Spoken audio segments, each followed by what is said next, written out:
Some words from our Gospel today. Sir, we wish to see Jesus. And we all desire to feel and see Jesus, don't we? We want him to be part of our lives. But there are certain things in our lives that prevent us from experiencing that deep love of Jesus and to help us fully experience God's love. And because he loves us so much that he's willing to die on the cross for us. And that's why it's called Passion Sunday. Jesus died on the cross for each one of us because he loves us deeply. I don't know whether you noticed that the cross on the east window is the color green. And green is a symbol, a sign of new life. So yes, the cross was part of the suffering and death of Jesus, but now it's been renewed, and now it's a place of new life and resurrection. So today we're given thanks for what Jesus did for us, but also that he brings and transforms us, Michael's words, changes and transform us, transfigure us, whatever word you want, because all of us now carry not just a wooden cross, but a cross that is green, resurrection, a new life. Old Testament. The reading is taken from the book of Jeremiah, chapter 31, verses 31 to 34. God says, I tell you, very soon I will make a new agreement with you. It won't be like the agreement I made with your fathers, when I had to take them by the hand and lead them out of Egypt. They broke the agreement. Here's the new deal. I will put my word aside inside your hearts, and I will be your God, and you will be my people. You won't even have to teach each other about me. Because of you, you will know me. Even the little children. I will forget all the wrong between us, and will start all over again. This is the word of the Lord. Thanks be to God. The second reading is taken from chapter 12 of the Gospel according to John. Jesus said, I think my time to be glorified is finally come. You know what way to do is wandering the woods, unless you bury it in the ground. Just when you think it's dead, it starts to grow and you have more and more wheat. That's how it is with your life. If you cling so closely to the life you know, you're going to lose it. But those who are ready to turn away from their life to follow me will have a life that is eternal. If you want to follow me, serve me wherever you find me. God will honour you. My soul is agitated. Do I dare say, Father, don't make me go through with this. Save me. No, I won't do that. This is my purpose. Father, let me bring only glory to your name. all of us, a voice from heaven said, I have glorified it, and I will glorify it again. The crowd couldn't believe what they just heard. It must have been a thunder. Somebody said, No, I think it was an angel talking to him. somebody else said, Jesus told them. That voice was for your benefit, not mine. This will be a turning point for your world. When I am lifted up high above the earth, I will gather all people everywhere to myself. He said this because he knew he was about to die on the cross. Now, Stephen told us at the beginning that this is Passion Sunday, and that's a serious, solemn, potentially sad time. We start to think of what's going to happen on Good Friday, and looking ahead, as Stephen said, to the resurrection as well. But Good Friday is a very difficult time, and there is some serious thinking that we can all do before we arrive at Easter Day. However, I'm going to start somewhere completely different. Will you come with me to the seaside? To the seaside. And I'd like you to imagine a shop.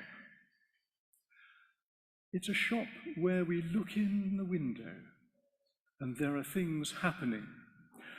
We can smell a strange smell coming out of this shop. And the temperature is really quite high. It's hot in this shop. I'm going to ask you to guess what's happening in just a moment. That's all people, young people and old people. Can you guess what is happening in the shop? Now, in this shop, there are one or two people in white coats, wearing white hats, or else they've got hairnets on, and they're carrying lumps of stuff about and sticking it on trays and pushing it together. And these lumps of stuff are of different colours, yet the same material. And they eventually pick up a big lump of this stuff with mixed coloured lumps together, and they put it in a machine, and it is squeezed and comes out like a sausage. Now, can anyone guess what this machine is doing and what it's making? Got hands behind me? Good. I got one hand there. I'm not going to ask Charlotte. She might know. What about anybody else? Yes, we've got hands going up here. Okay, Alex. They're making rock. Wow, fantastic. She deserves a clap for that. They are making rock. Now, by the rock that I'm talking about, I mean rock like this. Now, what has this got to do with our Bible reading today, the first one? Now, in the first one, we heard things like this. The days are surely coming, says the Lord, when I will make a new covenant, a new agreement with people. You can find the one that you heard, actually. There we are, a new agreement. Here's the new deal. I will put my words inside your hearts. Now, can you imagine God putting his word in people's hearts? That's in the very inside of them, deep inside of them, the core of people's being. Those words are there. And my question to you now is, what are God's words likely to be that he puts inside us? Now, I'm going to come round and see if anyone would like to offer a suggestion. I can see less enthusiasm for that. I've got one here. Christine, go on. Yes. Compassion. Compassion. That's a lovely word. Beautiful. I love it. Good. Anyone else want to come up with anything else? Okay, there's no pressure. Clive, go on. Oh, Clive. Now, on this stick of rock, which I brought with me here,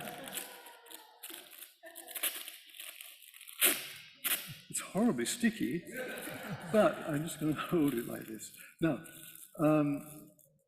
Ollie, would you like to read what it says on that stick? I love you. I didn't bring a microphone. Ollie, shout it out. Loudly. Louder, louder. I love you. I love you. It says, I love you on this stick of rock. Now, I think that that's what God has put in our hearts and puts in the hearts of everybody, every human being. I love you, God puts in us. And that's my reading of the bit from Jeremiah this morning. Now, why did God make a new agreement? Because that's how it started off. He said, I'm going to make a new agreement. The thing is that all through the history of humankind, people have had this agreement with God. We read this in the book here, this book. The first half of it, the Old Testament, is all about agreements between God and people. And God always kept his side, and the people always didn't keep their side. These agreements are about promises. God says, I will look after you, care for you. And the people say, yes, that's good. We'll serve you, God. We'll love you, and we'll do the things you want. And they didn't. They kept failing, and God kept coming along and saying, let's make a new agreement, start again. And the Bible reading today says, I'll put these words of mine in your heart, I love you. And the idea is imagine a stick of rock. It runs right from one end to the other, from head to toes, for fingertips to the tips of your toes. And what God wants us to do is to show that love to people, to show it in all we say, and we do. In our eyes and the way we see things as well, and in what we hear. Always put God's love there and say, what's going on here? And the reason for that, the reason we're to show this love, is to make the world new, to make it better, because things have gone a bit off track. Now, the thing is,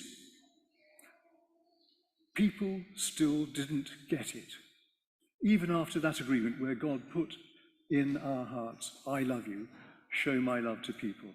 And remaining at the seaside, there's something else I'd like to bring in, which is a little bit risky, but who has ever seen a Punch and Judy show? I can see some hands going up. I don't know if the younger people have seen Punch and Judy shows because they're not so common now at the seaside, or even people do hire them in for parties and things like that sometimes. But Punch and Judy is an extraordinary puppet show. 2 glove puppets, 1 man who's sort of down here and the puppets are up here, and he's in a little box, and you can just see the puppets. And Punch and Judy are brightly coloured characters. They have a baby, there's sometimes a crocodile, and there are sausages and all kinds of things. I won't go into the details of the story, but what I would like to say a little about is the nature of Mr. Punch. Mr. Punch is not altogether very nice.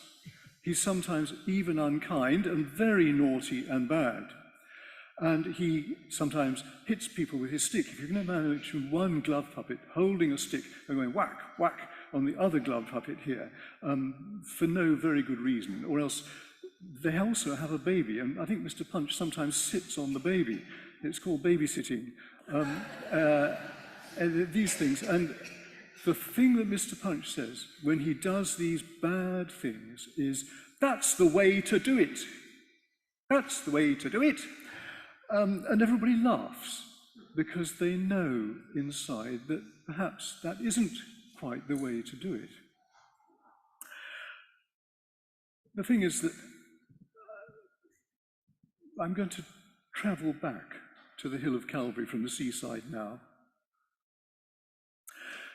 God could see that things weren't altogether good, and he said, I'll just have to go and show people how they should live. I'll have to go and show them. And so God came to earth at Christmas, and the stories we've heard in John's Gospel, which we heard read earlier, up to this point, we've been hearing stories of the wonderful things that happen when God's way is followed, if you like. Things like people being fed, lame people walking, blind people seeing, dead people being raised to life, wine for a great party, and water running around everywhere so that everyone can have life. All these stories, and we've had these stories up to now through John's Gospel, and this chapter is a kind of pivot point where Jesus says, okay, the time has now come for me to show people what God's love really means. For me, there's a very important verse in the middle of this chapter, and it is the one that says, a grain of wheat remains a single grain unless it's dropped in the ground and dies. If it dies, it grows into a wonderful new plant and produces a lot of fruit. And that's a verse that I've thought about an awful lot from my years and years and years ago. It's one that I carry with me. So Jesus is saying to us here that you have to give up and change and do things differently. Give up what you're comfortable with, just being a grain of wheat in a bag of others, but go off and do something. Allow yourself to change and do different things. I was very struck by the first hymn that we had this morning. Will you come and follow me? Will you let the blinded see? Will you set the prisoners free? Will you kiss the leper clean? Admit to what I mean in you and you in me. These are big ideas. They're not comfortable. And yet, these are the things that we are called to.